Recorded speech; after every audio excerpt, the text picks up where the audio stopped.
Ladies and gentlemen, are you ready? Let's go! They say anything negative, cause I just wanna hear it out your mouth, yeah. Give me fuel, it's a tool that I use to go ahead and run my mouth, yeah. I take shots, I take loss, I make shots, I miss lots. That's how you get big box, you get yachts, you swing lots and pop off a big shot. Hello, bienvenue sur C0, cher Césien, j'espère que tu vas bien. Aujourd'hui, on va continuer notre partie DeFi et tu vas voir qu'on peut même trader. Et oui, c'est fini le temps où sur la DeFi, on pouvait juste faire des swaps d'une crypto-monnaie à une autre, mais on a plein d'options de trading disponibles. Alors, on avait vu évidemment PancakeSwap, donc sur la blockchain BNB Chain. Évidemment, on va rester sur le coup sur cette blockchain et tu vas voir que les possibilités en fait vont bien plus loin. Mais évidemment, on verra également d'autres outils. Cette vidéo fait suite aux 3 premières vidéos de la chaîne. Donc forcément, je te recommande d'aller les voir. Tu as une playlist dédiée évidemment à la DeFi. Toutes les notions qui ont été déjà vues et expliquées dans les 3 précédentes vidéos, on ne reviendra pas dessus. À toi de voir, mais je pense que ça vaut le coup, si tu les as pas vues, de regarder les 3 premières vidéos. Évidemment, pour faire du trading, il faut un certain nombre d'outils, ça paraît normal.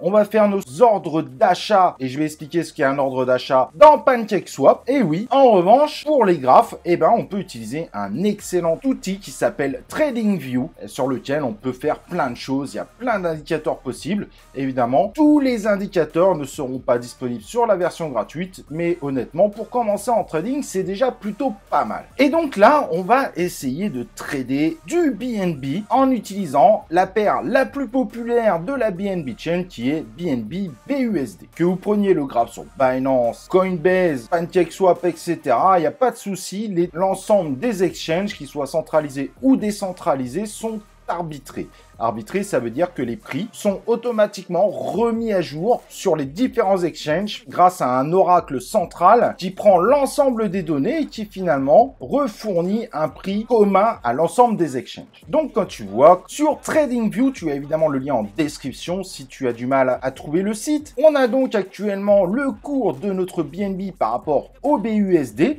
Vous vous rappelez la notion de paire? Ça veut dire qu'on compare le BNB et le BUSD étant un stablecoin, donc toujours normalement égal à 1 $. Et on a plein de possibilités. Là, par exemple, si tu regardes en haut, mes bougies sont affichées en 1 heure avec un H. Et en bas, je me suis amusé à rajouter un indicateur de trading très connu, surtout pour ceux qui démarrent, qui s'appelle le RSI. Donc qui compare un petit peu les achats et les ventes sur plusieurs périodes. Mais tu pourrais également rajouter le MACD que tu trouveras dans l'icône indicateur en haut, qui peut aussi être intéressant pour démarrer. Alors juste pour les notions de bougie. La bougie concerne l'intervalle de temps choisi. Nous on avait choisi 1 heure, donc là on pourrait imaginer qu'on est sur une bougie d'1 heure. C'est-à-dire que la bougie commence par exemple à 3h00 et finit à 3h59 minutes 59 secondes. Si on est en bougie rouge, c'est-à-dire que à 3h00, c'est la partie pleine en haut, et si là, par exemple, il est 3h23, ça correspondra à la partie pleine de cette bougie rouge en bas. Elle est rouge parce que ça a baissé entre 3h00 et maintenant. Si la bougie était verte, ça serait évidemment l'inverse. Le point d'entrée serait la partie pleine en bas, donc à 3h00. Et si là, par exemple, il est 3h24, ça serait la partie pleine, ça serait le haut de la partie pleine de notre bougie. Mais comme de 3h00 à 3h24, la valeur du token a augmenté, alors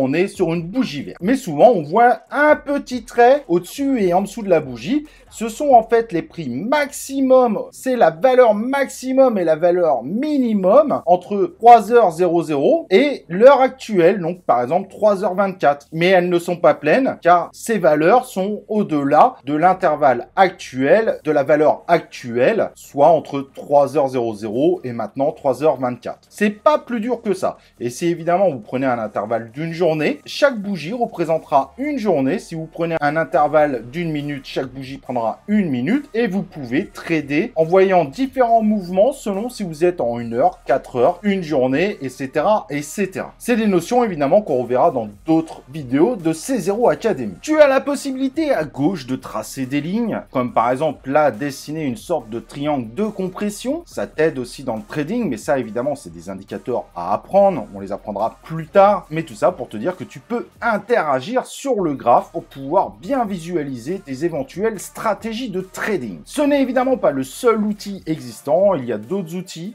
mais voilà, je viens de te montrer l'outil de graphe aujourd'hui tout simplement le plus populaire dans l'univers des crypto-monnaies. Mais quand on avance fortement dans le trading, tous les indicateurs ne seront pas présents, même s'il y en a une sacrée tripotée. Il y en a qui sont sur la version payante et parfois, soit il faudra aller sur d'autres outils pour avoir ces indicateurs en gratuit, voire utiliser encore d'autres outils. Mais déjà, en termes de graphes, pour commencer, je peux te dire que tu as déjà un grand nombre de possibilités. Juste pour exemple là, si tu regardes le RSI, donc la partie basse, la ligne jaune que tu vois représente au moment où il y a du surachat ou de la survente. Quand on est en surachat, ce qui arrive souvent après plusieurs heures évidemment de pump, la ligne jaune dépasse la zone violette, donc dépasse les 70% d'achat pour 30% d'achat sur les dernières périodes, ce qui est souvent signe d'une éventuelle baisse, pas forcément instantanée, mais il y a plus de chances que ça baisse que de continuer à voir la crypto monter.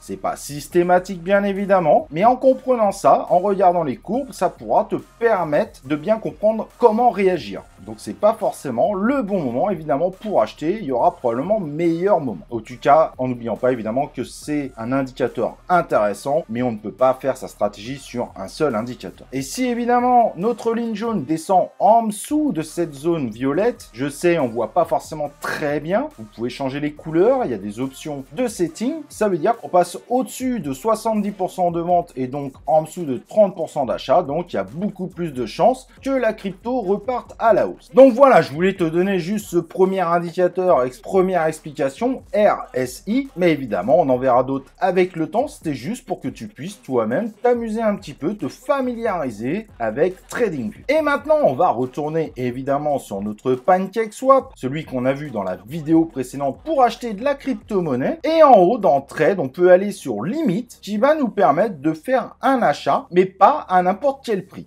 C'est-à-dire qu'on va conditionner notre achat et cet achat ne se déclenchera qu'au moment où le prix maximum que je veux répond à ma demande. Donc mon rêve tout simplement aujourd'hui c'est de vendre mes 0,01 BNB pour 3 $. En dessous je ne veux pas les vendre. Et là en effet quand tu vois le screenshot il me les proposerait à 2,98 $. Moi j'en veux 3 $. Donc ce qui va se passer tout simplement je vais mettre 0,01 BNB en haut et la limite du coup je vais la mettre à 300 parce que je ne veux pas vendre mes 0,01 BNB tant que le BNB n'aura pas atteint les 300 $. Je te laisse faire le calcul mais à la fin du coup j'en veux 3 $. Et donc au moment où tu fais ça évidemment il va te demander malgré tout confirmation que c'est bien l'ordre d'achat que tu veux passer, mais finalement poser un ordre d'achat ne veut pas dire que l'achat va s'effectuer. Ça veut tout simplement dire que tu as mis sur le marché l'achat que tu désires réaliser,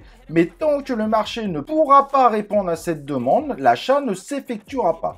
Et c'est pour ça qu'en bas, on a l'ensemble des ordres d'achat qu'on a effectués. Quand celui-ci passe, évidemment, vous serez notifié et donc disparaîtra des ordres d'achat parce que l'achat aura été effectué. Et à droite, vous aurez donc la possibilité d'aller voir l'historique des achats que vous avez effectués. Le stop limit vous permet tout simplement de trader sans forcément être devant votre ordinateur à regarder continuellement le prix pour dire je swap ou je swap pas, je swap ou je swap pas. Et donc de commencer à rentrer vraiment dans le bain. Et en cliquant sur perpétual, vous pouvez même aller jusqu'à créer des stop limits, voire mettre des effets de levier. Bien évidemment, l'utilisation d'effets de levier, je vous recommande de faire très attention. Ceci exige des connaissances bien plus avancées, vu que cela est aussi nettement plus risqué en termes d'investissement. Je vais donc pas rentrer dans ces effets de levier, margin future, etc.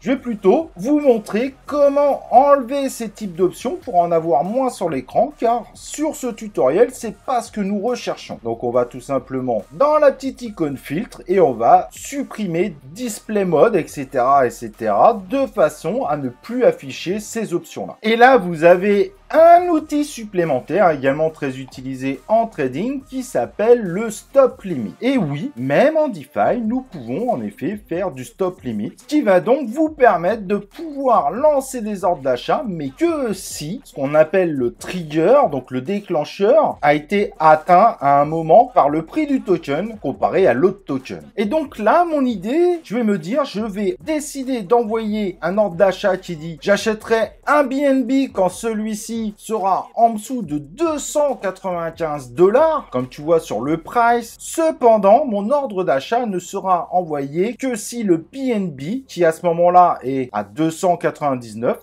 descend en dessous de 290. Donc, atteint au minimum mon trigger, ce qui me permettrait dans ce cas-là, si jamais ça venait à remonter directement, malgré tout, d'avoir une marge de 5 $ pour mon rachat. C'est un peu complexe, je te l'avoue. Il y a d'autres façons d'utilisation, bien évidemment. Je t'en ai donné qu'une, mais c'est pour t'expliquer le concept du stop limit, mais qu'on peut faire évidemment dans la DeFi, où le price et le size, c'est ce qu'on avait vu avant. On pose donc notre notion de limite et on dit évidemment dans quel sens. Soit on choisit BNB, soit on choisit USDT. Et le stop qui est notre déclencheur tant que le prix ne traverse pas cette ligne, que ce soit de bas en haut ou de haut en bas, notre ordre d'achat n'est tout simplement pas envoyé. Voilà, en tout cas, j'espère que ça te donne des bonnes bases finalement pour faire du trading en DeFi. Et contrairement à ce qu'on croit, aujourd'hui, on peut faire du trading sans passer par un exchange. Certes, sur PancakeSwap, ça commence à être plutôt pas mal, mais on est encore loin en termes de professionnalisation par rapport à certains exchanges